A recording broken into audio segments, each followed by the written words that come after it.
Tesla didn't make any profit manufacturing and selling EVs until they began manufacturing them in China. NIO is testing humanoid robots on its assembly lines at its factories, a move that is expected to boost already high levels of automation. What else can you say, right? China's already dominating the market, and they've just started using robots instead of humans to build electric cars. Now, I've made several videos talking about how Tesla are doing this, or at least not yet. They will be. But some companies in China, some car companies, are already using robots in the production of their electric cars. I mean, how does Tesla make profits manufacturing EVs? Tesla didn't make any profit manufacturing and selling EVs until they began manufacturing them in China. I mean, was that just a funny coincidence? Of course not.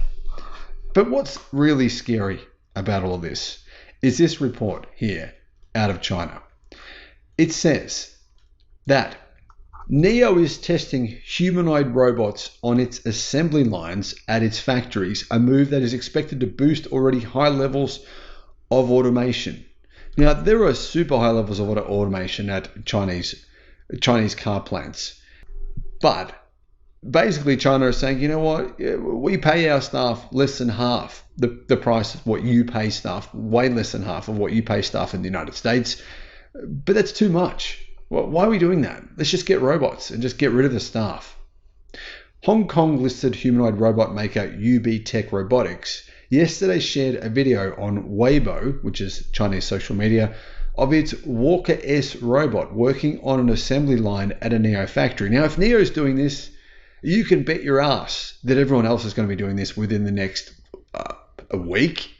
You know how quickly Chinese car manufacturers pivot? You know how quickly they adopt new technologies? You know how quickly they adopt things like structural battery packs, gigapresses? Basically, they hear that someone else is doing it and do it tomorrow. They're not like these old school legacy automakers. They're like, yeah, all right, maybe in 2 decades we'll do that too. They want to pivot immediately. So you can almost guarantee these robots will be on production lines all across Chinese automotive factories by the end of this year. This is the first time Walker S has had real-world training at an EV factory, said UB Tech. Behind simple tasks is technology and strength, the company said.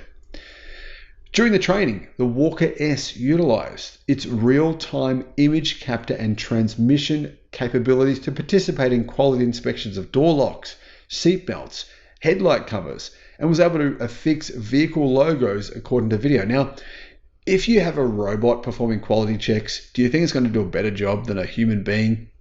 I can almost guarantee it would. It'd be a lot better than me doing it anyway, that's for sure. The UB Tech did not share more information about Walker S's work at NIO's EV factory. NIO didn't want to release any information about the test. Obviously, why would you? Keep it all hidden, keep it secret, keep this advantage. Humanoid robots need to come into the industrial smart manufacturing space, said UB Tech's brand officer, Tan Min. And basically, UB Tech, who manufacture these robots, expect these robots to be deployed pretty much in all automated production lines throughout China within the next 12 months, I'd say. But not only that, I mean, you can see it's doing relatively simple tasks. You can almost guarantee, though, that it will be doing more complex tasks next month, and then more complex tasks the following month. And by the end of this year, and by the end of next year, by the end of the following year, you can imagine they'll be replacing human beings on production lines. One of the most important things is to get robots into real factory environments to find solutions, he said. Now, solutions to what exactly? Well, obviously to human beings. What is the problem here in their minds of manufacturers? Well, the cost to make a product is what? Well, it's dependent partially on human labor. Companies and CEOs don't want to depend on human labor. Human labor is it's inconsistent. It's not reliable. People can leave. They quit. They call in sick. They get coronavirus. I mean, imagine if you had a factory full of these robots and there was no humans, just these robots, during the coronavirus pandemic. You never would have shut down, not for a minute. You never would have had anyone call in sick, not for a single minute. You would have been the only automaker in the world who never would have had to slow production down.